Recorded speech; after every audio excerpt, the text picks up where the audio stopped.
Let's see it.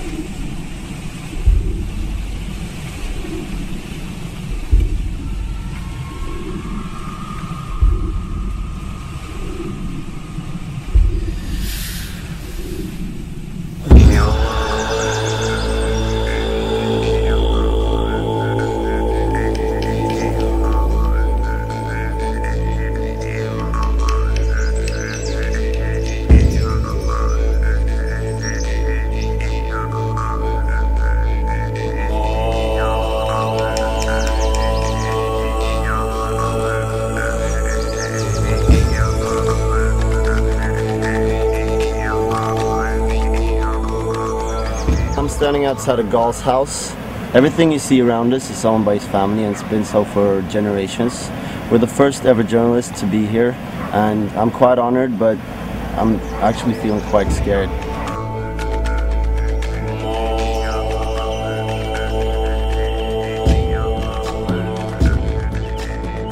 This town, I guess if you could call it, the valley is named after his family. There's maybe 5 or 6 houses, each of which belongs to a different member of the family. No other houses as far as the eye can see in any direction. The closest town's about a 20-minute drive. I mean, the guy lives in complete isolation. No telephone, no nothing. I mean, I had to walk. His brother was the only one who had plumbing in the house, and his brother lived about a mile up the road. So every time I needed to take a shit or anything, I had to walk literally in ankle-high mud because it had been raining for 72 days straight.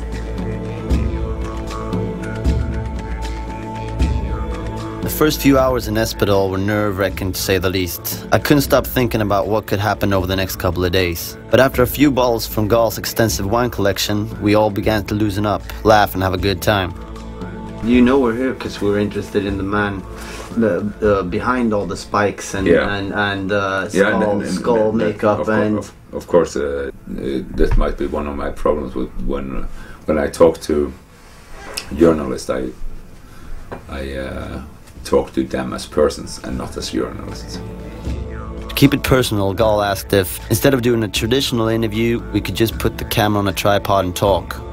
What to follow the false gods will do, basically. It's you will be allowed to focus on the God within yourself, because that's the only true God. The God within everything. That's the only thing that for me is worth calling God.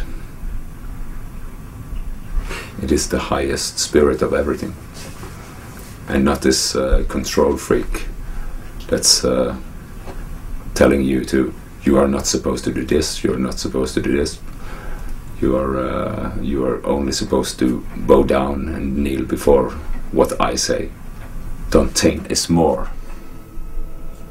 than anything else. It's God is within man, God is within nature, and nature will always grow. That's the force of all life, is to grow.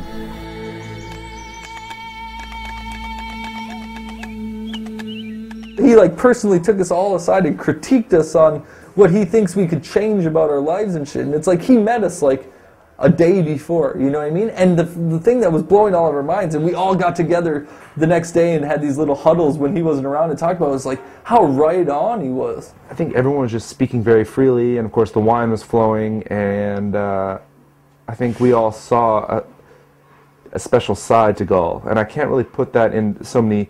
I can't give him a quote that'll sum that up exactly. There are many sides to him. I think there's many sides to every human being.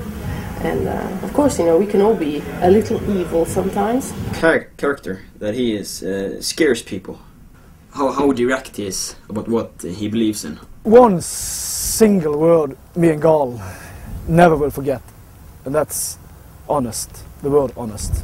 This guy that has a reputation of being a badass and a Satanist and all sorts of other things, the rednecks out there want to challenge him or fuck with him, just like it would be in the States growing up if you were one of these kind of guys. So I think he gets people will mess with him a little bit, and when he, as he says, when someone crosses my borders or, you know, steps on his foot, so to speak, that he teaches them a lesson. You know, we were walking down the road one day, and he showed me this little building, and he's like, "That's my schoolhouse." He's like, "Yeah, I went to between kindergarten and 18 years of age.